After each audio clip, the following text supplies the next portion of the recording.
Bismillahirrahmanirrahim. Assalamualaikum warahmatullahi wabarakatuh. Pemirsa Layak TV, ayahanda dan bunda di mana saja berada.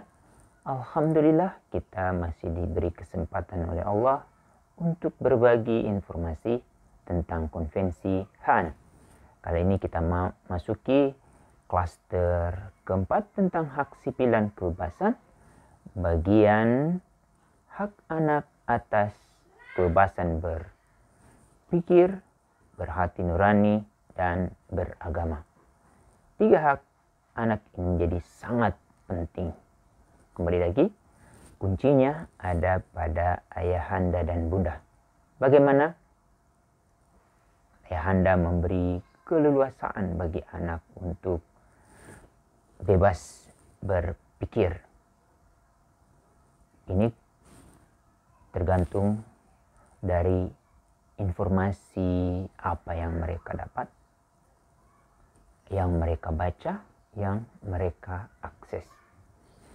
Jika selama ini anak-anak yang kita dampingi, terutama yang berada di usia 0 sampai 8 tahun, di mana 80% kecerdasan anak berkembang menurut para ahli pendidikan anak usia dini dan para ahli neurolog. Kalau kita ingin mengharapkan anak-anak memiliki kemampuan daya pikir yang cerdas, inputnya yang sangat menentukan. Walaupun banyak orang mengatakan itu juga dipengaruhi oleh makanan yang bergizi dan gen, tetapi hasil bacaan, pengalaman, apa yang mereka rasakan, informasi yang masuk, terutama informasi-informasi yang positif. Siapa yang memfilternya, siapa yang membimbing, siapa yang mendampingi adalah ayah dan bunda. Untuk itu, kalau kita mengharapkan anak memiliki pemikiran-pemikiran yang positif, yang tidak bertentangan dengan yang ada di masyarakat, ini yang perlu kita hargai dan perlu kita beri penghormatan terhadap apa yang keluar dari suara mereka, tulisan mereka, atau karya-karya mereka. Kemudian yang kedua terkait dengan kebebasan berhati nurani. Hati nurani ini kuncinya ada pada hakim yang pada diri setiap anak.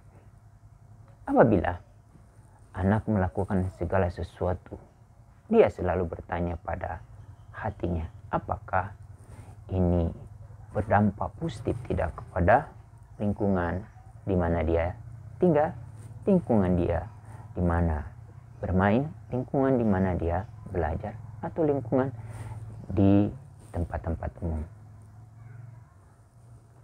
Segala sesuatu yang dia lakukan hanya atas nama kebaikan yang diukur oleh hati nurani. Tetapi itu semua, kalau kita memperkenalkan anak sejak dari awal tentang ilmu ihsan, apapun yang dilakukan oleh anak hanya karena Allah yang menciptakannya, dan dia merasa segala sesuatu yang dia lakukan itu diawasi oleh Allah. Kalau kita sudah memiliki anak seperti ini, kita patut bersyukur. Tapi kalau bagaimana dengan sebaliknya? Ini yang perlu kita dampingi, kita bimbing, kita perkaya. Seringlah anak kita ajak ke tempat-tempat di mana hati nurani itu akan banyak berbicara. Seperti ajak mereka ke panti asuhan, atau ke tempat-tempat di mana ada teman-teman mereka yang perlu membutuhkan bantuan. Disitulah. Dan ajak anak untuk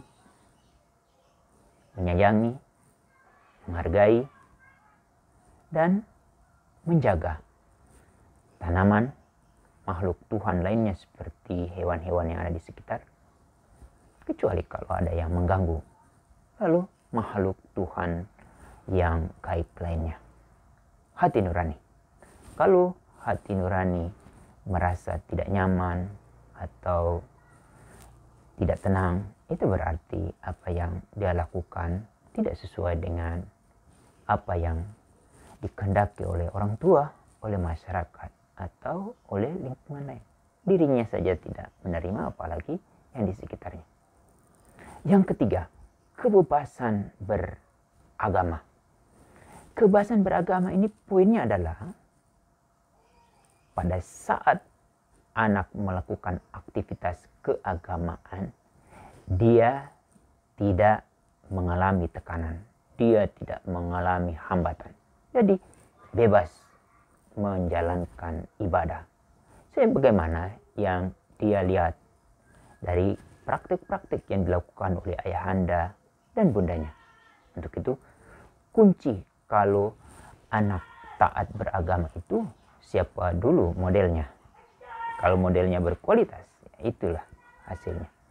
Kemudian ditentukan oleh lingkungannya.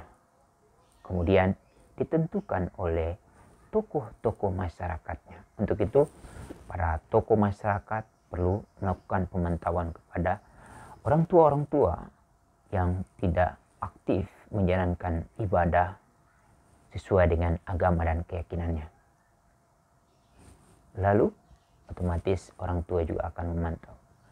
Kalau semua hak atas kebebasan berpikir, berhati nurani, dan beragama ini sejak dari awal anak lakukan, terutama pada usia 0 sampai 8 tahun, insya Allah pada saat dia memasuki usia 9 sampai ke usia 18 tahun atau memasuki usia dewasa, dia akan selalu ingat siapa pembimbingnya, siapa pendampingnya, siapa yang mengasuh dia.